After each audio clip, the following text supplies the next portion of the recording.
Islam, sehat walafiat, nikmat panjang umur, nikmat sempat kita selaku hamba-hamba yang ingin dekat sama Allah, ingin bertakwa kepada Allah Subhanahu wa taala, berharap agar ditanamkan istiqomah agar selalu taat kepada Allah Subhanahu wa taala. Amin ya rabbal alamin.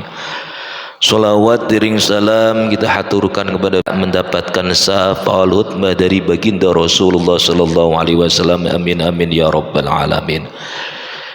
Yang saya hormati para alim ulama, para guru, para ustadz, para orang tua, tokoh agama, tokoh masyarakat, aparatur pemerintahan, dan seluruh jamaah Ahad Ramadan. Mungkin ini Ahad terakhir di bulan Ramadan, bisa jadi nanti tanggal 19 Rukyatul Hilal, nanti sidang isbat, bisa jadi puasanya 29, nanti lebarannya bisa Jumat. Kalau genep 30 hari sesuai dengan pemerintah, bisa jadi nanti lebarannya Sabtu. Ikutin pemerintah. Kalau yang Muhammadiyah sudah menentukan gak apa-apa, semuanya benar, semuanya ada rujukannya. Yang nanti lebarannya Kamis, ya benar. Yang Jumat pun ya benar, karena semua ada rujukannya, enggak semata-mata asal-asalan, enggak. Semuanya hanya metodenya saja yang berbeda. Jadi kalau mudah-mudahan kita yang mau ikut pemerintah nanti ikutin pemerintah apapun lebarannya, dan mudah-mudahan juga nanti yang mulai besok pulang kampung hati-hati di jalan, Pak. Hati-hati keluarga. Saya tahu, termasuk saya pribadi pasti pulang kampung, dan saya ngomong suatu saat mungkin saya pun tidak pulang kampung suatu saat, karena sekarang masih ada orang tua, yang mana orang tua kita nggak cuma orang tua kandung, orang tua masih ada, orang tua kandung, mertua pun masih ada. Jadi yang pulang kampung hati-hati, rumahnya digembok semuanya, pokoknya kalau bisa dititipin sama tetangganya biar selamat nanti, tapi jangan kendor. Kadang-kadang kita sudah pulang kampung, ibadahnya jadi lupa. Justru di 10 hari terakhir kita harus kejar ibadahnya. Jangan kendor. Baca Qur'annya mentang-mentang di kampung sudah nggak mau baca Al-Quran.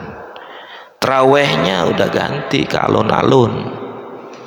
Biasanya begitu, ajak anak istri. Saya bukannya sok alim, enggak, makanya saya kalau waktunya udah saya traweh walaupun di kampung, insya Allah. Karena anjuran Nabi 10 terakhir harus lebih.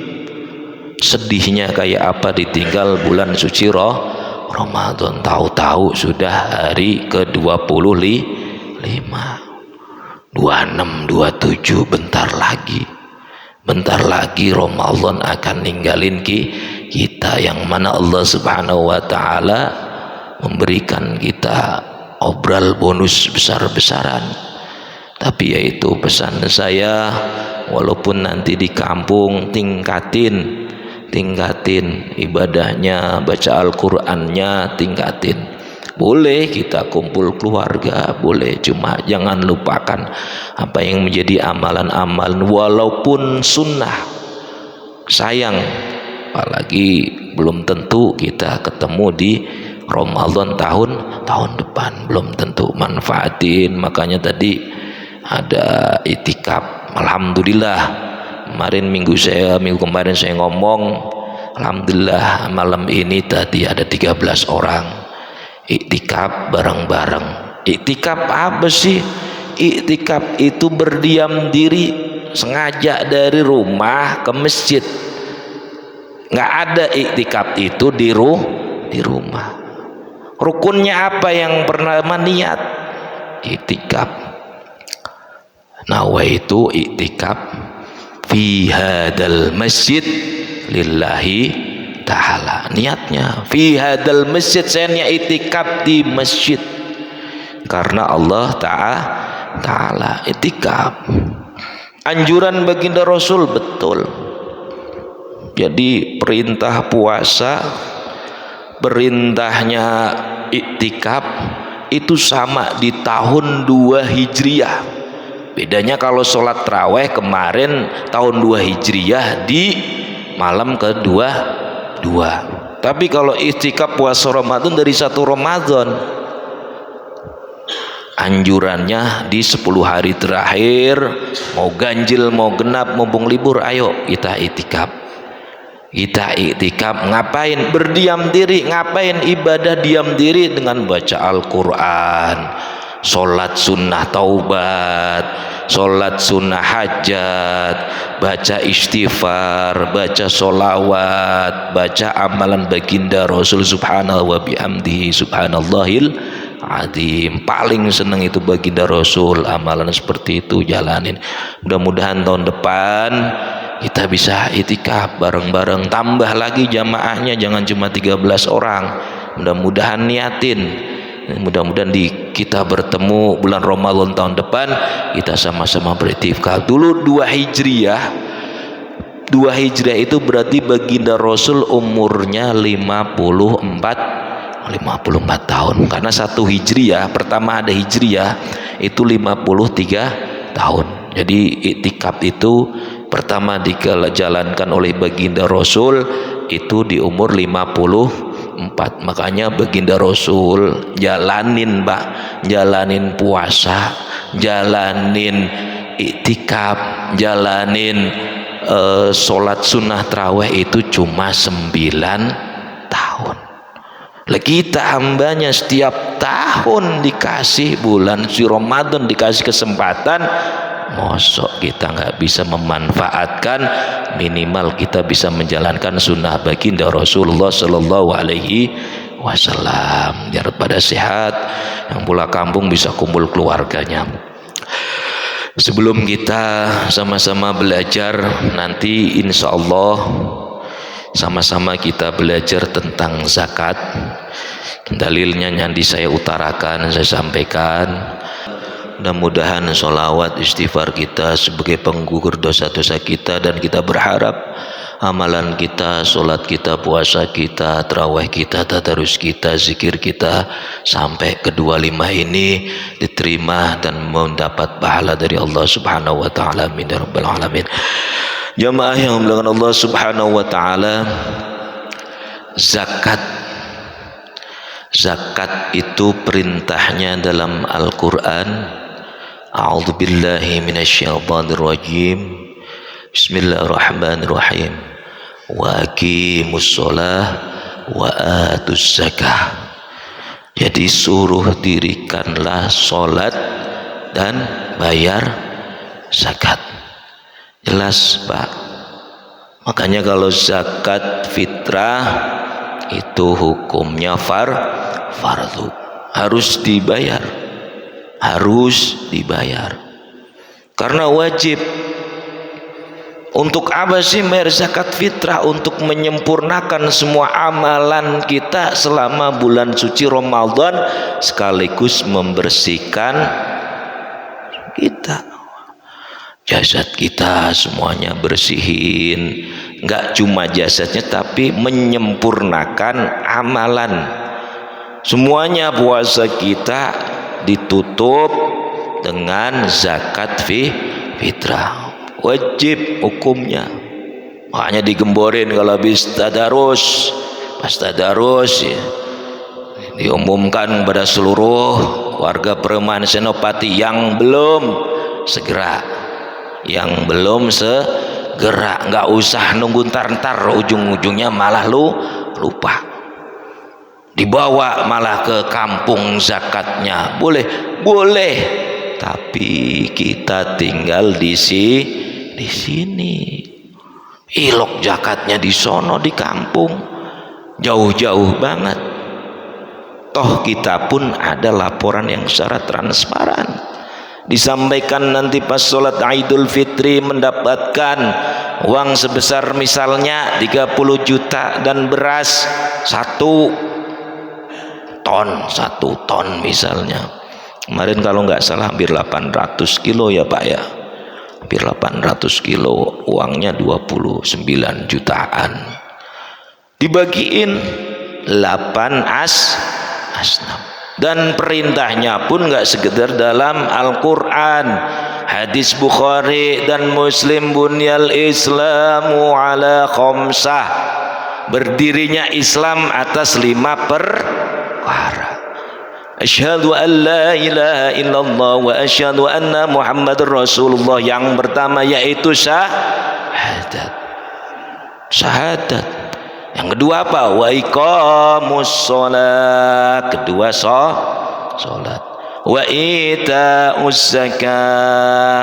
Berarti yang ketiga zakat. Yang keempat wa hajjal baiti, yaitu naik haji bagi yang mampu. Wa shauma ramadan.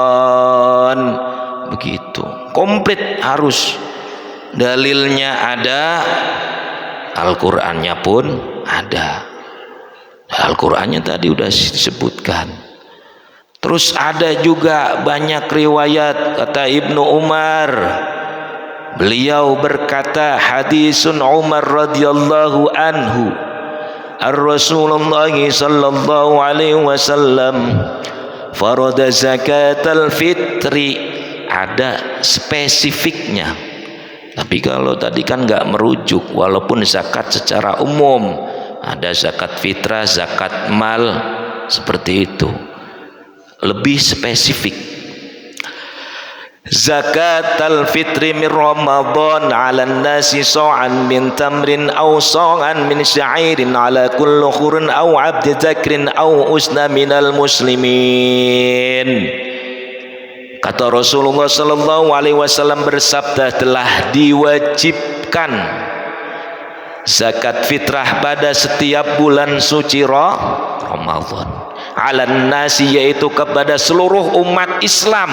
Nunjuknya umat Islam, semuanya Islam, mau KTP, mau kagak, mau yang ibadah, mau yang enggak ibadah, sama itu mempunyai kewajiban membayar zakat fitrah di bulan suci Ramadan. Spesifiknya yaitu sebanyak 1 sok atau 1 gantang, karena ini hadisnya dulu sebelum udah zaman modernisasi seperti ini. Apa dulu zakat fitrahnya pakai kurma atau 1 sok gandum? Dulu pakainya 1 sok. Kalau enggak kurma, kalau enggak gandum. Kewajiban itu dikarenakan kepada seluruh muslim, bukan mukmin Pak, bukan, tapi muslim. Semua yang beragama Islam wajib. Yang enggak tadarus tetap wajib zakat. Yang enggak sholat fardu wajib zakat. Yang enggak puasa, mohon maaf pun pasti zakat fitrah. Gitu. Jadi semuanya Pak. Karena kata spesifiknya itu perintahnya buat orang muslim, orang Islam. Jadi kalau misalnya enggak tadarus, enggak traweh, ataupun mohon maaf enggak puasa, ya tetap aja kita harus bayar zakat fitrah. Berapa sih zakat fitrah? Sebagian jumhur ulama mengatakan 2,7 sampai 3 kilo. Tapi mayoritas ahli sunnah wal jamaah sesuai ijma dan qiyas. Ijma itu perkumpulan orang-orang alim yang tahu hukum, dikumpulkan jadi satu, di situ musyawarah menentukan. Di situ ada 2,1,2 sekian atau 2,2, akhirnya digenepin 2,5 kilogram. Terus gimana Ustadz zakatnya zaman Nabi? Pakai gandum, pakai kurma. Kira-kira ada nggak di sini? Nggak ada, susah. Terus Madzhab Syafi'iyah juga mengatakan Ustadz pakainya beras. Betul Pak. Hampir semua madhab, Maliki, Ahmad itu mengatakan zakat fitrah harus pakai beras, karena di perumpamaan kurma atau gandum sebagai makanan pokok. Lantas jadi perdebatan sekarang kok pakai duit denominali 50.000, seperti apa itu? Itu madhabnya apa itu? Pakai madhab Hanafiyah, masih dibatin lagi pakai madhab Hanafiyah. Lah kalian kan amalannya pakai madhab Syafi'iyah. Sholat tarawehnya, sholat fardunya, kenapa memakai Hanafiyah? Sebenarnya hal seperti ini nggak perlu diperdebatkan. Tapi akhirnya karena itu ada ijma dan qiyas, perkumpulan hasil basil masail, orang alim ulama berkumpul, yang tadi ahli mas bidang-bidangnya fak-faknya berkumpul, orang alim kumpul menentukan. Walaupun ahli sunnah wal jamaah berkata kita pakai mazhab Hanafiyah, itu pakai uang diperbolehkan. Dengan pertimbangan apa? Kita nggak boleh mempersulit orang zakat. Tapi kalau misalnya ada yang kenceng gimana Ustaz? Silakan, monggo. Ada yang misalnya ada duit nih, mohon maaf duit Pak, nebus dulu beras, saya nempur beras atau beli beras ini diikrarin, habis itu ikrarin lagi niat zakat fitrah. Lah kan ribet nanti. Orang diumumin aja sampai sekarang baru 110 kakak, apalagi diribetin begitu. Yang ada kagak ada yang zakat. Baru 110 Pak, baru 110 Pak RT suruh pada zakat fitrah. Buruan, belum kampung.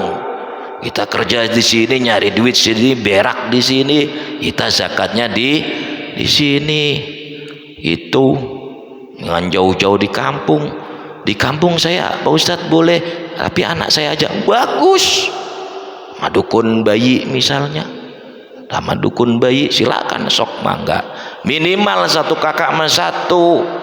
Di sini di masjid sendiri, masya Allah, baru 110 kakak dari 500. Pada kemana ini orang ya? Zakat apa kagak ini? Lah kan boleh, tapi ibadah amalan apapun itu yang bentuknya sedekah itu dikhususkan, dianjurkan yang terdekat. Jauh-jauh dibawa ke Blora zakat. Blora siapa? Oh, RT Tony. Mau jauh-jauh di sini di Masjid Ar-Rom udah disiapin tempatnya, disiapin. Nanti kalau yang belum zakat pada zakat buru-buru, ada yang gerendeng. Emang Ustadz udah zakat apa? Udah enak aja, masa nggak bisa nyontoin? Lah enak aja, udah dong, udah niatin sendiri kasih. Saya ngomong gini pasti saya udah bayar zakat Pak, jangan jadi Ustadz Jarkoni, bisa ngajar nggak bisa lakoni. Saya gembar-gembor sedekah, suruh sedekah, saya sendiri nggak pernah sedekah. Bukan Ustadz Makmur itu namanya, Ustadz Jarkoni. Udah gitu, zakat buru-buru karena hukumnya wajib fardu, harus dibayar. Sampai mana batasannya zakat? Dari awal masuk Ramadan sampai sebelum sholat subuh. Terus lantas gimana kalau misalnya habis sholat subuh karena lupa, karena sibuk? Misalnya, namanya misalnya Pak, bisa aja. Ya hukumnya apa? Ya hukumnya sunnah aja biasa, kayak bayar sodakoh, bukan zakat fitrah. Tapi kalau injury time gimana Ustadz? Kalau misalnya imsak kurang 5 menit, boleh. Setiap tahun Pak, setiap tahun. Tadi ada aja. Saya ditelepon Pak Ma'amil Nanang. Jam 1:30 ada Gojek, katanya udah muter-muter ke semua masjid, udah ditutup katanya. Nggak ada yang bisa terima zakat. Ya mungkin di masjid tersebut memang menyiapkan amilin atau amil atau panitia zakatnya satu. Lantas di sini gimana? Udah distribusi Amin 1? Betul, kita distribusi Amin 1. 8 asnaf nanti habis ini. Udah distribusiin, tapi kita ada kelonggaran. Jangan sampai orang yang sibuk bekerja tahun kemarin ada ojol, Pak. Ojol jam 1:30 baru zakat fitrah. Mosok kita enggak kasih kesempatan orang yang mau niat bersihin diri, bersihin atau menyempurnakan amalannya di bulan suci Ramadan, terima. Perkara nanti pendistribusiannya kita tambahin, nggak usah pusing, yang penting dibagiin 8 asnaf gitu. Jadi alhamdulillah setiap tahun juga kita memang closing. Nanti berarti besok closingnya insya Allah pada malam Kamis atau malam Rebu gitu. Soalnya kan sudah sidang isbat Kamisnya, mungkin malam Rebu kita closing, kita hitung semuanya, paginya pasti didistribusikan gitu. Didistribusikan kepada siapa? Innas shodaqona wal fuqara wal masakin. Yang pertama itu fakir, fuqara, kedua itu miskin. Terus apalagi wal amilina, amil yang dibentuk sama pengurus DKM, amilnya amil nanang misalnya diketuai, dan nanti sama anggotanya itu dibentuk. Amilin dapat hak, dapat, karena memang itu panitia pengatur zakat. Terus apalagi yang keempat wal mu'allaf itu orang yang baru masuk Islam. Misalnya di Senopati, mohon maaf, ada yang baru masuk Islam, kabarin ke saya. Untuk apa fungsinya, pergunaannya? Untuk memperkuat imannya dan perhatian kita sama orang yang baru masuk muslim. Wal mu'allaf yang keempat itu. Terus apalagi budak nggak mungkin tahun sekarang ada budak, nggak ada. Terus apalagi orang yang gharim atau gharimin, yaitu orang terbelit utang. Lah saya masih punya utang Ustadz, BTN lah sama, saya masih punya, dapat semua dong, balik lagi ke rumah masing-masing zakatnya. Lah semuanya masih punya utang. Ini mah yang terbelit utang nggak bisa bayar, tapi utangnya itu di jalan Allah, bukan utangnya buat gaya beli motor baru, bukan. Lantas nggak sanggup nyetorin itu nanti kasih zakat, bukan. Yang terbelit utang di jalan Allah, contohnya ternyata utang itu untuk nafkahin keluarga. Motornya aja bisa kredit minta dikasih ghorimin kategorinya, ya sama saya masih utang rumahnya Pak. Terus lantas apa lagi? Itu tadi udah berapa jadinya kan? Fakir, miskin, amil, mu'allaf, terus budak atau hamba sahaya, ghorimin orang terlilit utang, ya terus fisabilillah. Apa fisabilillah? Yaitu orang-orang yang berjuang di agama Islam. Contoh guru ngaji itu dikasih 8 asnaf, kasih gitu.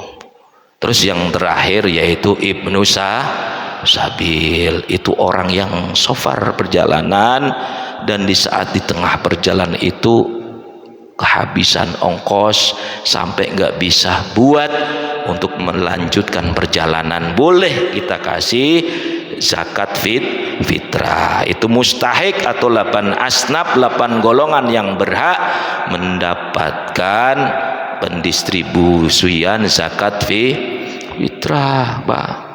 Itu lantas kalau yang diperbolehkan 8 asnaf, terus yang tidak diperbolehkan apa nih?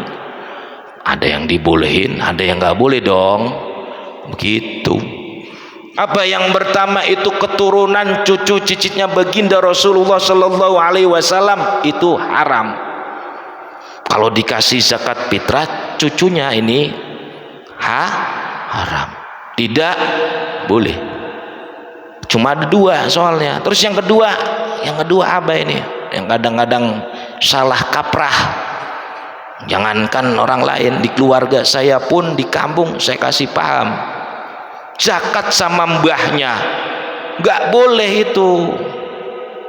Zakat nggak boleh sama orang tua, kakek nenek, anak istri, itu nggak boleh. Sekalipun hidupnya itu susah, itu nggak boleh. Jadi cuma dua yang nggak boleh. Zakat itu didistribusiin dua ini, Pak. Ingat, besok kalau mbah saya tegur, saudara saya di kampung nggak boleh zakat sama mbahnya itu ngasih duit zakat sama mbahnya, buset dia ketimbang setahun sekali dikasihnya beras zakat, bangetan banget jadi cucu gitu.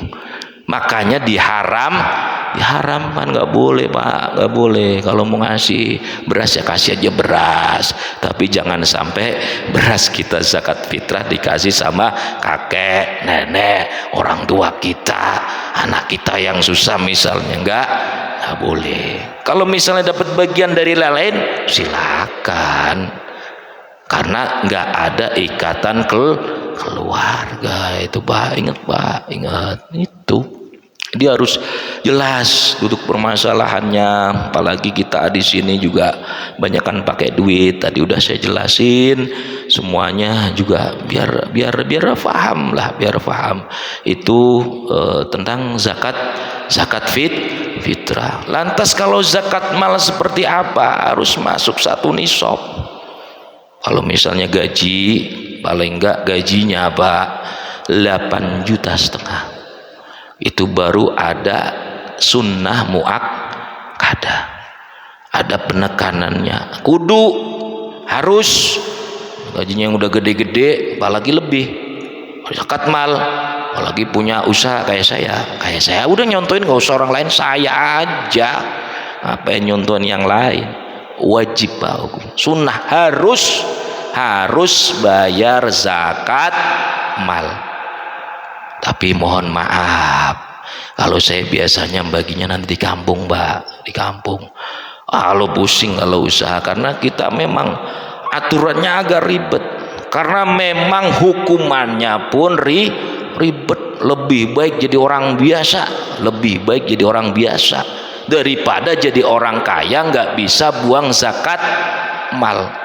Ada hadisnya Abu Hurairah.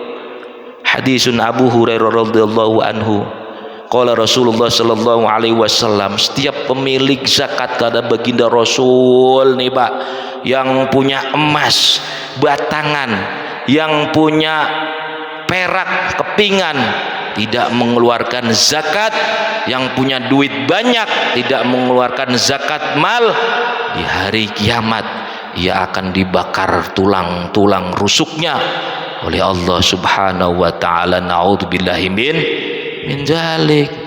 Terus lantas apa kalungnya itu dari emas nanti?